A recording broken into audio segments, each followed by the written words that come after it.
Hi everyone, it's Raina. So this video is for those people who have their sun or rising sign, or in some cases both, in Aquarius as it pertains to the transit of Saturn in Aquarius beginning in March of 2020. So let's break this down even further.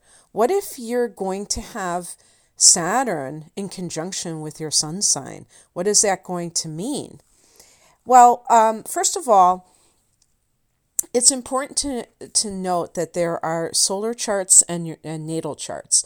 So when I talk about where Saturn is going to fall in your chart, if you're listening to this for your sun in Aquarius, this will be your solar chart. Remember that you also have a natal chart, and that is determined by your time of birth.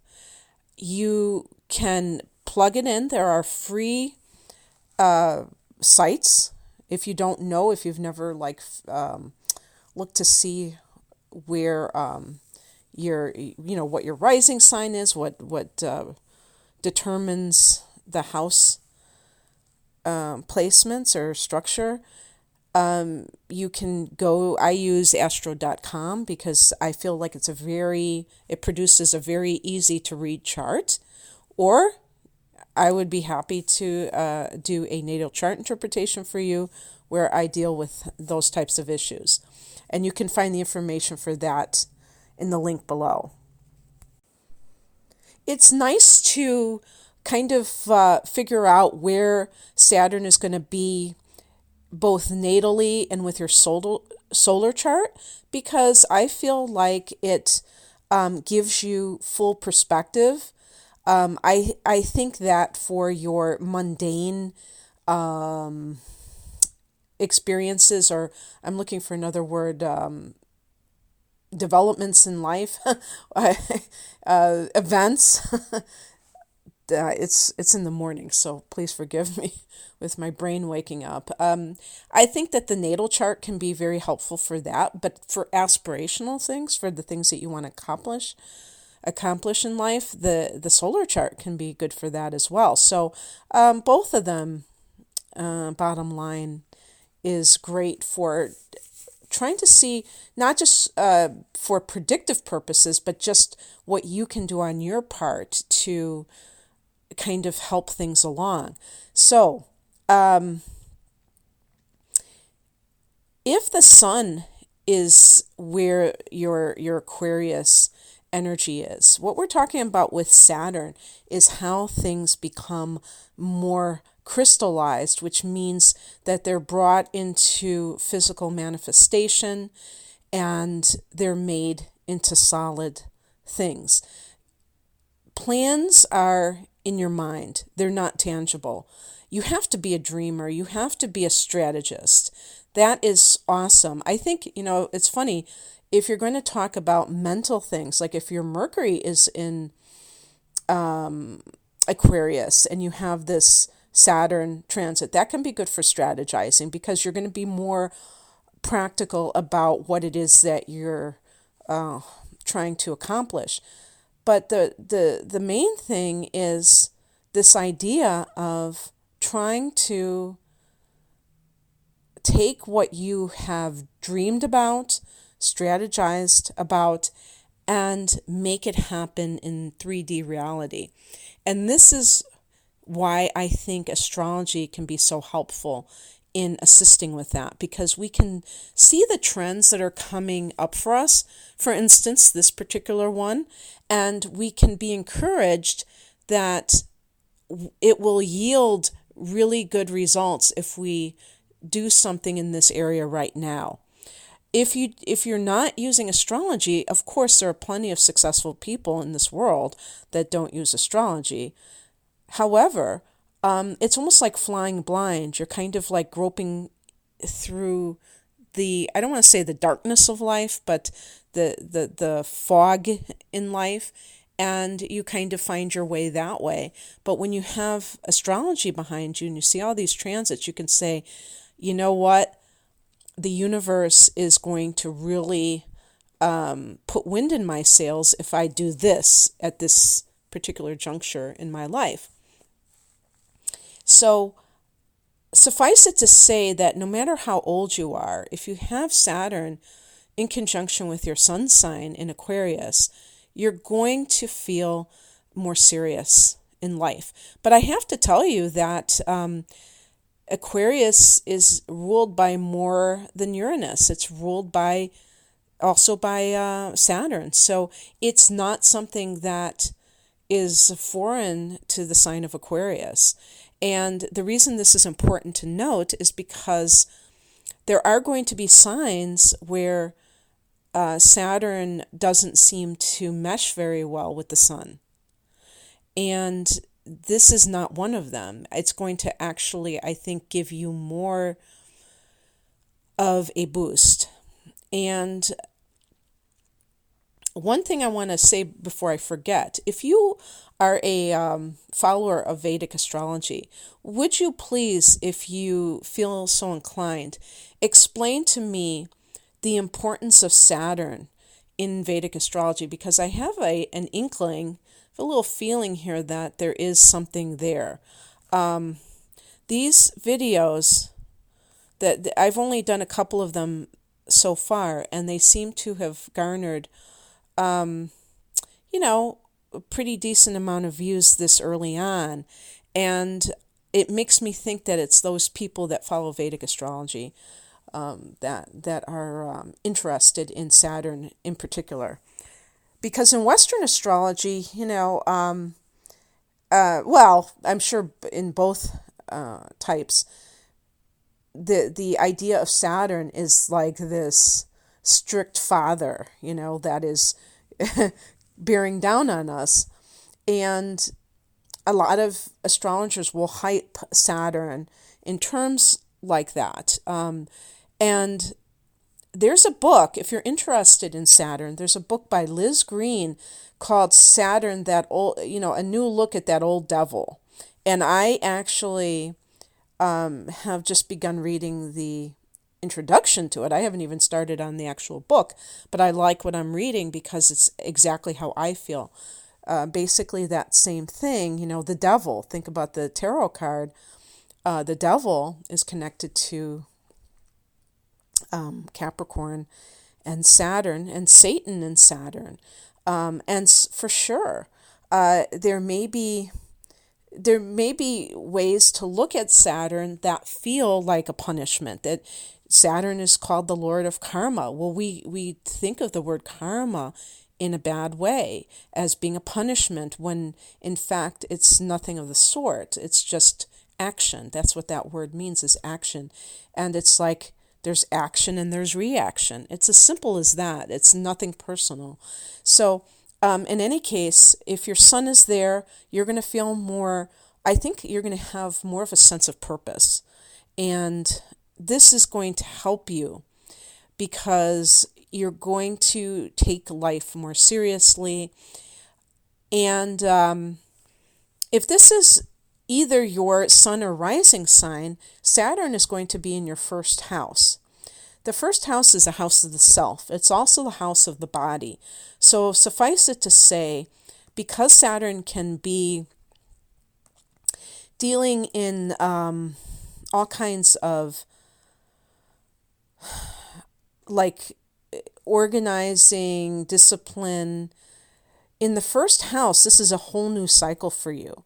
So it's really a great time to set into motion something that you would like to anchor for the next 29 years until Saturn returns to this area. Now, I've mentioned this before, that one day when I was looking at a chart, I noticed Saturn's symbol, and I thought to myself, this looks like an anchor. And I thought to myself, I am such a genius. And then my next thought was, did I read this somewhere a long time ago? And I'm just kind of like, remembering it in the back of my mind. So I'm half joking about being a genius because I might have read it somewhere. But yes, if you look at Saturn as anchoring your life in whatever area that it is transiting, you can see that it's going to create for you structure in your life. Some people are very fly by the seat of their pants. I plead guilty to this. And that kind of way of interacting with life is going to be because of the type of person someone is. Some people are more spontaneous. Some people are less organized. Some people are less disciplined than others. And there are always going to be pros and cons to any way of being. Now, in my particular case, I would say that, structure has a very important purpose. And for people who identify with how I am, who tend to just kind of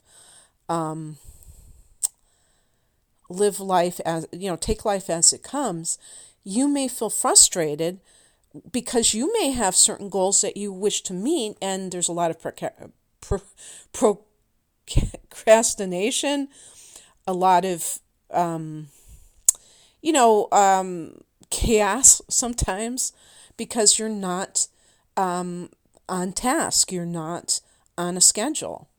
And you may feel like schedules make life too,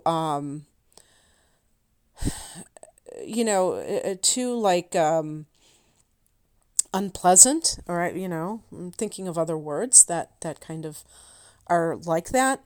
And while that may be true, it also may be true that you can find, or that I'll include myself, although I don't have this particular transit right now, but I'll say you then, that you may find freedom within a schedule. And this is a concept that I was reading about and that I really resonated with, is that when a person doesn't have a schedule and they don't have organization in their life, they can actually struggle quite a bit, because it's just like if you have a lot of organization within your physical space, then you can find things right away. You don't have to search for them. You don't have to wonder where they are. What's that saying?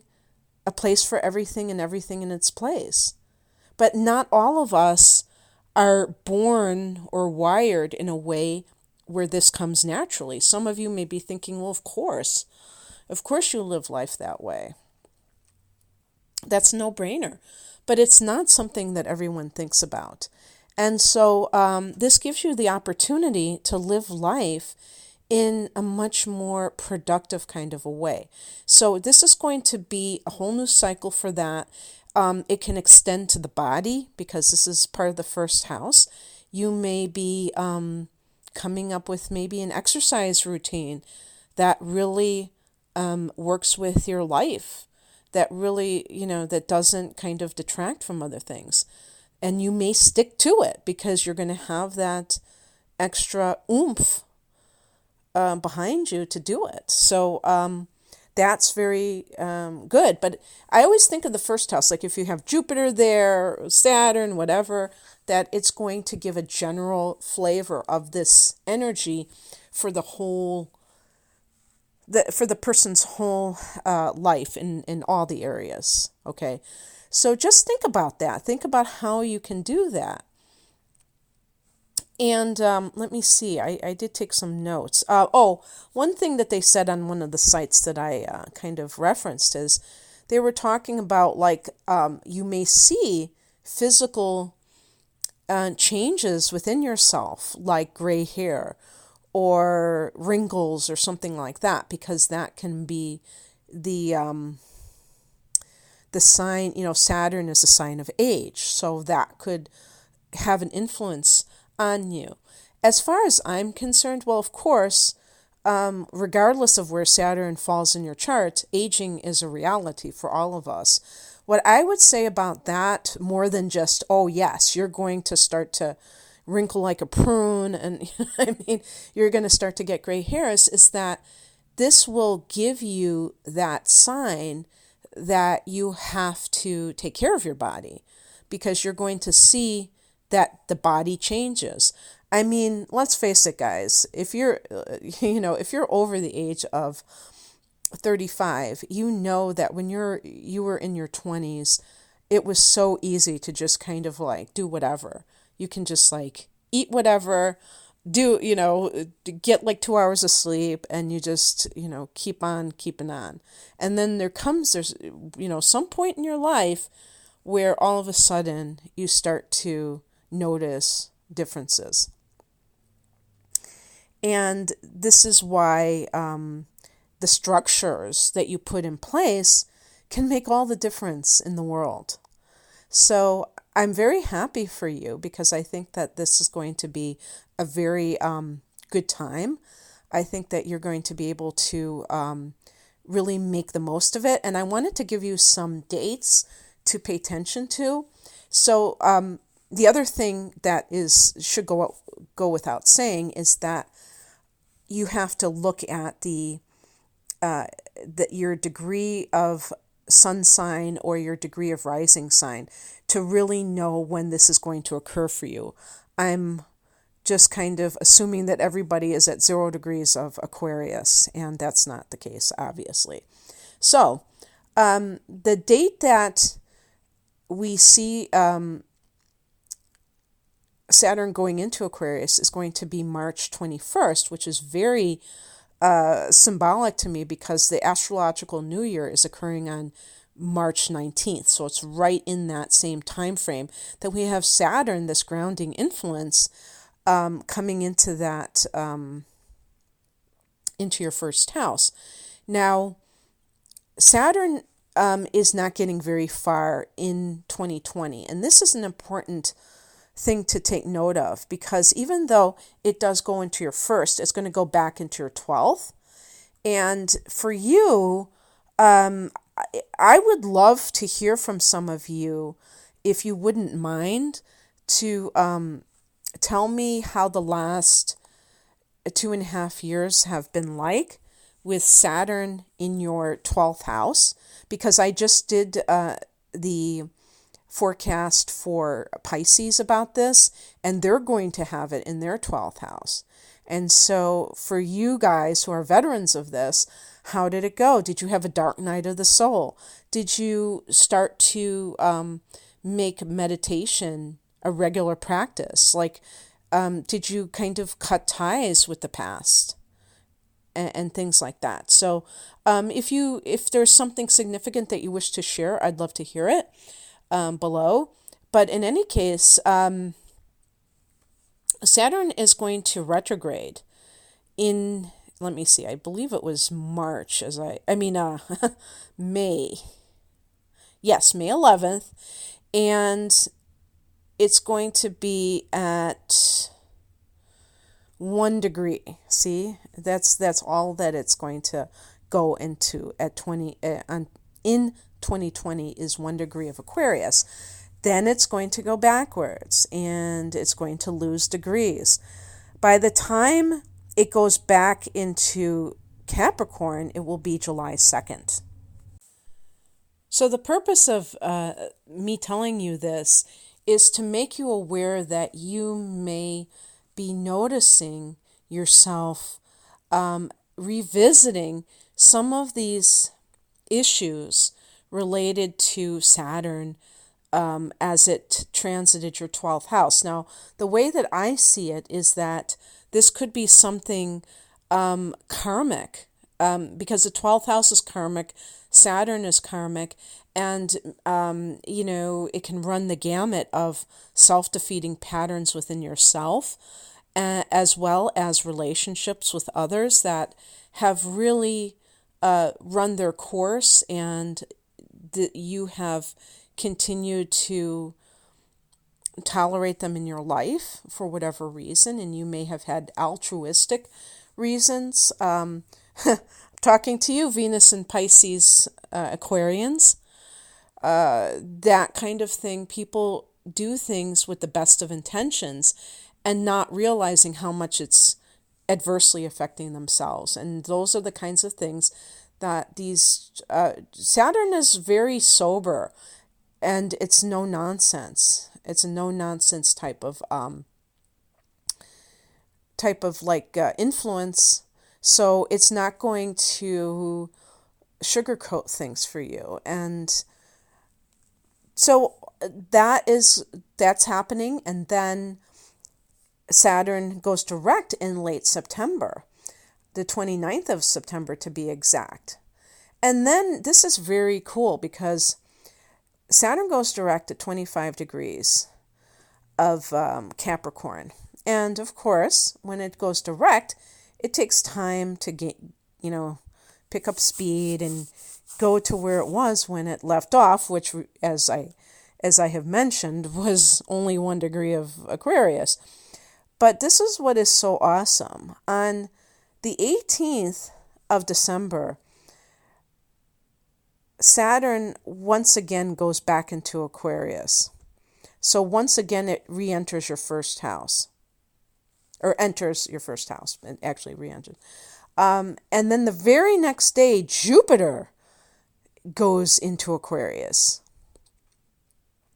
So now you're going to have a whole new cycle of Jupiter. Now, Jupiter has a shorter transit than Saturn. Jupiter is like about 13 months, 12 months, a year, And so it's like less than half the time of Saturn. But wow, here they are meeting up in that first house. So it's like getting the practical and the lucky at the same time. So that's something to look forward to as well. I hope that you enjoyed this, and good luck to you during the upcoming transit of Saturn and Aquarius. Thanks for listening. Take care. Bye.